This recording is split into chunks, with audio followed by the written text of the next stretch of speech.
గత 9 నెలలుగా పరిపాలన చేస్తున్నప్పటికీ కాంగ్రెస్ పార్టీకి ఆ మంత్రులకు ఇప్పటికి కూడా ఇంకా పరిపాలన అర్థం కావట్లేదు. గతంలో మేము పూర్తి చేసి ఇంకా మాకంటే ముందు కాలం నుంచి కూడా పూర్తయిపోయి ఉన్న ప్రాజెక్టుల నీళ్ళనే ఇవ్వడం చేతకావట్లేదు. నాగార్జున సాగర్ నీళ్ళను కూడా చక్కగా ఇవ్వలేని దద్దమ్మ ఉత్తమ్ కుమార్. నీకంటే వెనకొచ్చినోడు ముఖ్యమంత్రి పదవి గుంజుకొని పోతుంటే కూడా ఏం చేయలేని దద్దమ్మ ఉత్తమ్ కుమార్. ఇవాళ తెలంగాణలో డెకాయిట్ల పరిపాలన నడుస్తూ ఉంది. కేసీఆర్ గురించి మాట్లాడడం కాదు, ఇవాళ ప్రజల్ని ఎవరిని అడిగినా, హైదరాబాద్లో బిల్డర్లను అడిగినా, లేదా ఫైనాన్స్ శాఖ దగ్గర బిల్లుల కొరకు పోయిన వాళ్ళని అడిగినా, గ్రామాలలో ఏ ఆఫీస్కి పోయినా, మండలాల్లో ఏ ఆఫీస్కి పోయినా ఏం జరుగుతుంది, చేతులు తడవకుండా పని జరగడం లేదు అని చెప్పి ప్రజలు ఎట్లా గగ్గోలు పెడుతున్నారు మీ అందరికీ కూడా తెలుసు. మేము చక్కగా 4 ఏళ్ళు ఇచ్చిన కాళేశ్వరం నీళ్ళని ఇవ్వలేని దద్దమ్మ ఉత్తమ్. మీ కాలంలోనే పూర్తయి ఆ తర్వాత 60 ఏళ్ళ నుంచి నీళ్ళు ఇస్తున్న నాగార్జున సాగర్ నీళ్ళను కూడా, ఎడమకాలం నీళ్ళను కూడా పూర్తి స్థాయిలో అందించలేక పొలాలను ఎండబెడుతున్న దద్దమ్మ కూడా ఉత్తమ్ కుమార్. మాట్లాడేటప్పుడు నోరు అదుపులో పెట్టుకొని మాట్లాడాలి. 3 లక్షల కోట్లు అంటాడు, 1,80,000 అంటాడు, 1,40,000 అంటాడు, 180 అంటాడు. ఇదంతా మీ డెకాయిట్లు లెక్కలే. వాస్తవ లెక్కలు అయితే అట్లా మారవు. ఎందుకంటే డెకాయిట్లు మాత్రమే దోసుకొని వస్తారు కాబట్టి, దోసుకొని వచ్చిన సొమ్ములో వాడంత తినడు, వీడంత తినడు అని చెప్పి లెక్కలు తెలియక మాట్లాడుకునే మాట దోపిడీ దొంగల మాటలు. వాస్తవానికి హుజూర్నగర్ నియోజకవర్గం నుంచి మాకు ఫోన్లు వస్తున్నాయి, సార్ మా పొలాలు ఎండిపోతున్నాయి, మాకు ఇబ్బంది అవుతుంది, మీరు రావాలి అని. నల్గొండ నియోజకవర్గం నుంచి వస్తాము. తుంగతుర్తి, సూర్యాపేట, కోదాడ నుంచి అయితే మొత్తుకుంటున్నారు రైతులు, మా పొలాలు ఎండిపోతున్నాయి, రండి కొంచెం చూడండి, పట్టించుకోండి, ప్రభుత్వానికి, ఈ మొద్దు ప్రభుత్వానికి, తెలివి తక్కువ ప్రభుత్వానికి చెప్పండి, వాళ్ళ మెడలు ఉంచండి. ధర్నాలు జరుగుతున్నాయి. ఈ జిల్లాలో నీళ్ళ కొరకు, విద్యుత్ కొరకు ధర్నాలు జరుగుతున్నాయి. ఇంకా మేము బుకాయిస్తాం, మేము భయపెట్టిస్తాం, మా నోటికి ఏది వస్తే అది మాట్లాడతాం, అడ్డం నిలువు అనుకుంటే నిన్న నీ ముఖ్యమంత్రికి ఏం జరిగిందో గదే జరుగుతుంది నీకు కూడా ఉత్తమ్. ఆయన అడ్డగోలు తిట్టిండు కాబట్టి అయిండు, నాకు తిట్టడం రాక వెనకబడ్డాను అనుకుంటున్నావు కాదు. ఆ విద్యలు నీకు రాక కాలేకపోయావు. అది మిమ్మల్ని ఎవరిని చెప్తాడు. మొత్తం రాష్ట్రం మీద పడి దోసుకొని ఒక్కొక్కడు ఒక డిపార్ట్మెంట్ పంచుకొని చేసిన దోపిడీ దొంగలు మీరు. కేసీఆర్ గురించి మాట్లాడతారు, ఇది ఉండాలి, మాట్లాడాలి, సో ఉండాలి. ఏ తిట్ల దండకం తీసుకోగానే నాకు కూడా వస్తుందేమో అనుకుంటే రాదు, పదవి రాదు, చీవాట్లు వస్తాయి ప్రజల నుంచి.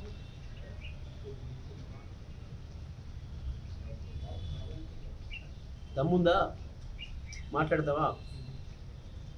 వాస్తవంగా నీ నాగార్జున సాగర్ ఎడమకాలం కట్టడానికి రావాలనుకున్నా,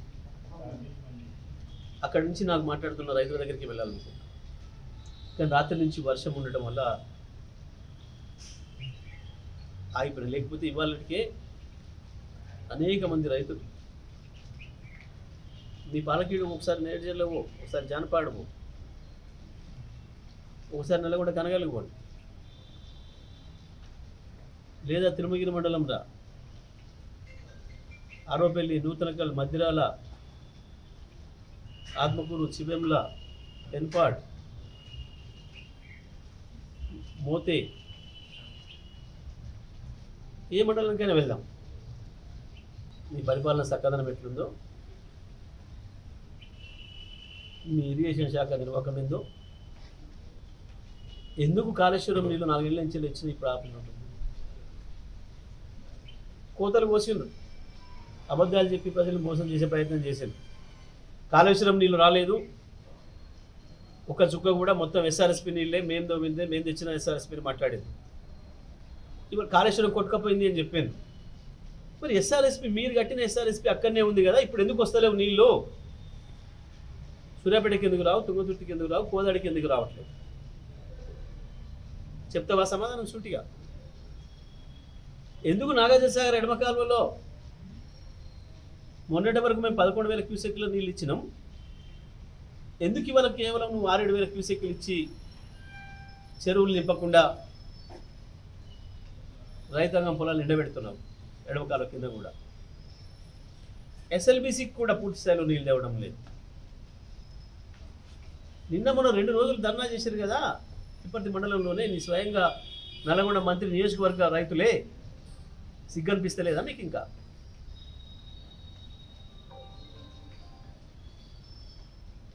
మీరు చెప్పిన అబద్ధాలు మాత్రమే వింటారు, మా బుకాయింపులతోనే నడిపిస్తాం రాజ్యం అనుకుంటున్నారు, కానీ సాధ్యం కాదు. ప్రజలు వెంటబడతారు, రైతులు వెంటబడతారు, తరుముతారు. మీరు ఇదే పద్ధతుల్లో మీ అసమర్థతతోని లేదా మీ కక్షపూరిత వైఖరితోని రైతాంగానికి నీళ్ళు ఇవ్వకుండా, కరెంట్ ఇవ్వకుండా ఇదే విధానం కొనసాగిస్తే మీరు మళ్ళీ యాసంగి నాటికి ఊళ్ళలో రాలేరనే విషయాన్ని కూడా గుర్తుపెట్టుకోవాలి. ఏం మాటలు, చెత్త మాటలు. ప్రతి రివ్యూలో, అధికారిక రివ్యూలో ప్రభుత్వ సొమ్ముతోని హెలికాప్టర్లో తిరుగుకుంటా మీరు వాగుతున్న వాగుడు, సులువు వాగుడు, ఏం వాగుడు, చెత్త వాగుడు. బుద్ధి ఉండాలి కదా. ఎక్కడ కూర్చున్నాం, ఏ రివ్యూలో ఉన్నాం, ఇది రాజకీయ సభనా, ఇది అధికారిక సమావేశమా అని సోయి ఉండాలి కదా. ఏం చెప్పినావు? కేసీఆర్ మీద ఏడుపు తప్ప కొత్తగా ప్రారంభం చేయిస్తారట, కొత్తగా దేవాదులు నవ్వుకుంటారు ప్రజలు. దేవాదుల నీళ్ళను ఎప్పటి నుంచో వాడుతున్నారు కదా ప్రజలు. సిగ్గనిపిస్తలేదా? మేము ఇచ్చిన ఉద్యోగాలకి మేము ఇస్తున్నామని చెప్పుకోవడం, పూర్తయిన ప్రాజెక్టులను మళ్ళీ ప్రారంభం చేస్తామని చెప్పడం. ఏ పరిపాలన ఇది? ఏం పరిపాలన? సో ఇండు మాట్లాడుతున్నారా, లేక మాట్లాడుతున్నారా? ఇప్పటికైనా ఉత్తమ్ గారు ఆ శాఖ మీకు చేయొస్తే చేయండి, లేదంటే కూర్చొని ఆలోచన చేసుకోండి. కానీ నీకు అర్థం కాక, నీకు చేయరాక ఇంకా కేసీఆర్ మీద పడి ఏడుస్తా, కేసీఆర్ని తెప్పించుకుని తిట్టి బయటపడతా అని అనుకుంటున్న రైతుల నుంచి సాధ్యం కాదు. మొదలైంది అప్పుడే, రైతుల్లో చర్చ మొదలైంది, ఇక తిరుగుబాటే ఉంది. మీరు ఇదే రకంగా కాళేశ్వరం తీసుకుని ప్రారంభం చేయకుండా మేము ఆప్తాం, మేము మేడిగడ్డ కన్నెపల్లి పంప్ హౌజులు ప్రారంభం చేయకుండా మేము ఆప్తామని మీరు అనుకుంటే తప్పకుండా రైతాంగం చేతుల్లో మీకు తనులు తినే పరిస్థితి వస్తుంది. జాగ్రత్త.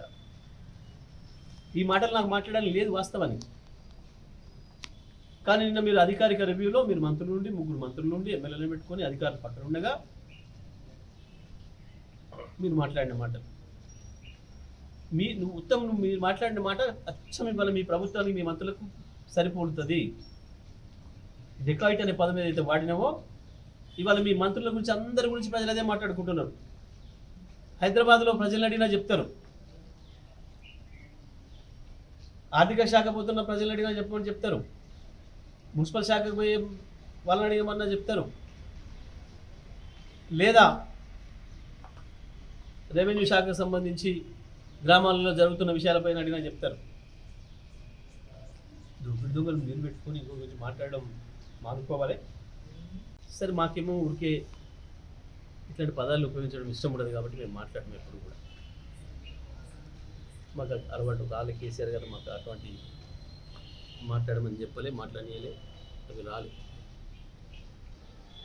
కానీ ఎవరిని డెకాయిట్ అనాలి?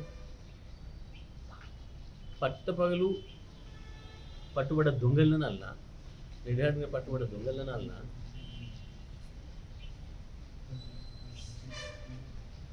పదేళ్ళు పరిపాలన చేసి అద్భుతంగా ప్రజలకు ప్రత్యేకించి రైతాంగానికి నీళ్ళు ఇచ్చి విద్యుత్ ఇచ్చి వ్యవసాయం బాగు చేసిన ప్రభుత్వాన్ని ఎవరున్నా ఎవడు పట్టపగలు దొరికిన దొంగ ఎవడు ఎకాయిట్ ఎవడు ముఖ్యమంత్రిని అనడం చేతగాక ఉత్తమ్ ఇటు మాట్లాడుతున్నట్టు వాస్తవానికి ఆ మాటలన్నీ ముఖ్యమంత్రిని ఉద్దేశించి మాట్లాడేమని అనుకుంటున్నాను నేను వాస్తవానికి. కేసీఆర్ గారి కార్యక్రమం గురించి, కేసీఆర్ గారు ప్రజలకు రావాలనే విషయం గురించి వాస్తవమే ప్రజల నుంచి విజ్ఞప్తులు వస్తూ ఉన్నాయి. నాకే గత వారం రోజులుగా 100 ఫోన్లు వస్తున్నాయి. సార్ మా ప్రాంతంలో నీళ్ళు వస్తలేవు, మా ప్రాంతంలో నీళ్ళు వస్తలేవు, మా పొలాలు ఎండిపోయినాయి చూడాలి, కేసీఆర్ గారిని తీసుకోనండి, మా దగ్గర కరెంటే వస్తలేదు, కేసీఆర్ గారికి చెప్పండి, మీరు మాట్లాడండి అని చెప్పి వస్తున్నాయి ప్రజల నుంచి విజ్ఞప్తులు. తప్పకుండా ఏ టైంలో ఎట్లా స్పందించాలనో, ఏ టైంలో ప్రజలకు ఎటువంటి కార్యాచరణ చేయాలనో, ఈ ప్రభుత్వం మెడలు వంచి ఎట్లా పనిచేయించాలనో సమయాన్ని బట్టి కేసీఆర్ గారు చెప్తారు. బీఆర్ఎస్ పార్టీ నిర్ణయం తీసుకొని ప్రజలకు వస్తుంది. ఈ నెలలో అది ఇప్పుడు అనేది మేము సమావేశం తర్వాత